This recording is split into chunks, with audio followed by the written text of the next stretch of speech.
It begins with a kind of stillness that doesn't feel natural.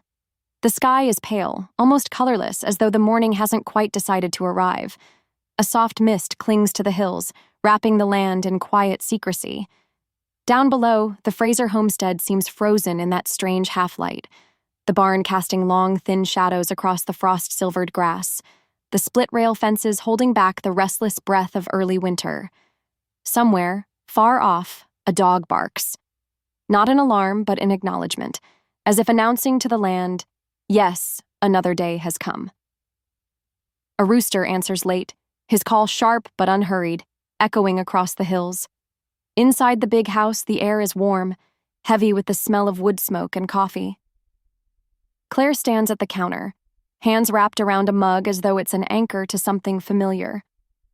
The wood beneath her fingers is worn smooth by decades of use.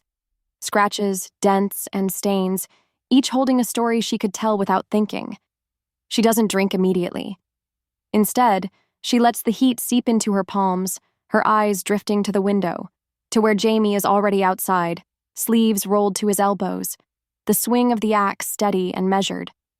It is a rhythm she has known for years, the kind of rhythm you don't have to see to feel. She has told him before how much she loves that about him.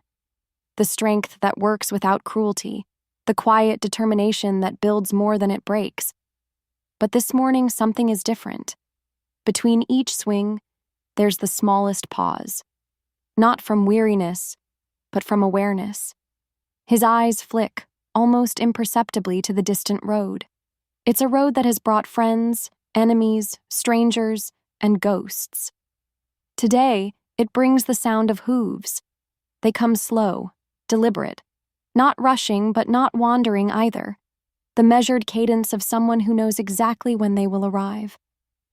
The rider crests the ridge, dark against the pale sky, and doesn't waste a moment on ceremony. He rides straight for the yard, reins in, and leans down to pass Jamie a sealed message. Claire has stepped onto the porch by now, one arm wrapped across her waist, the other holding the mug like a shield.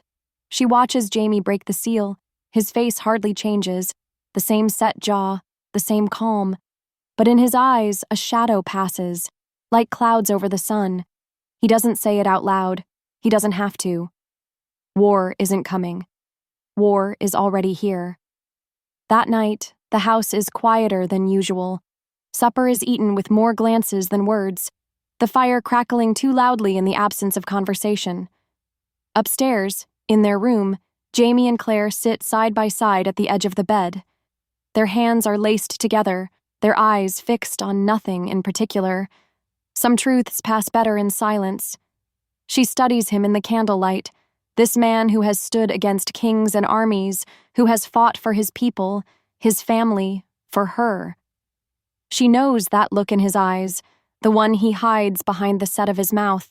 It would be easier if the night ended there. But nothing ends when it should. Miles away, in another time, and yet somehow the same, Brianna jolts awake.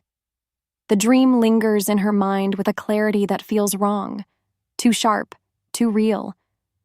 She sees the standing stones, looming against a sky washed in fading light. She's been here before, in memory and in blood.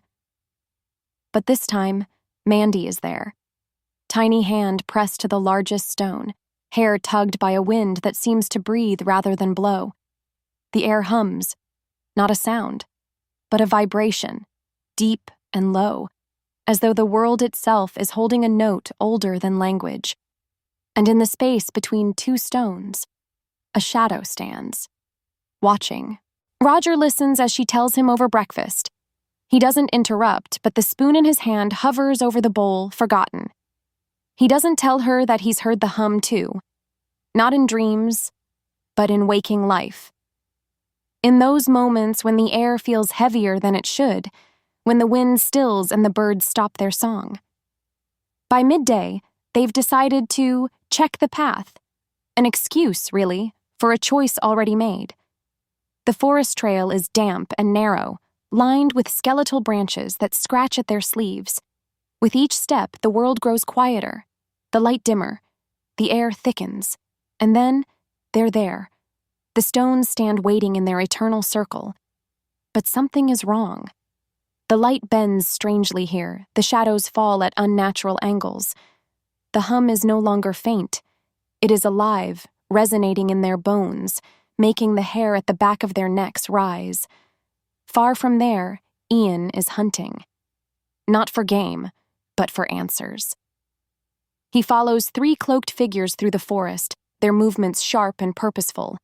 They vanish at the river's bend, leaving only a small, deep footprint in the mud and, tied to a low branch, a feather unlike any he's ever seen. That night back at the homestead, Mandy sits on the floor by the fire, drawing with the focused determination only children possess. She sketches the stones, every line and shadow exact. When Brianna looks at the drawing, her stomach twists. In the center of the circle stands a figure, faceless, but staring directly out from the page. Days start to tighten. Visitors arrive, speaking little but watching closely. The barn animals grow restless at night. Jamie wakes more than once with the sensation, not the sound but the sensation, of hooves drumming the earth somewhere far off, always closer than before. And still, life carries on. Fires are lit, meals are shared. Seeds are sown in soil that feels older, deeper, than it did last season. Yet there's an unspoken understanding in every glance, every pause in conversation. The season turning now is not one measured by the sun or moon. It is older, and it will take something from them before it passes.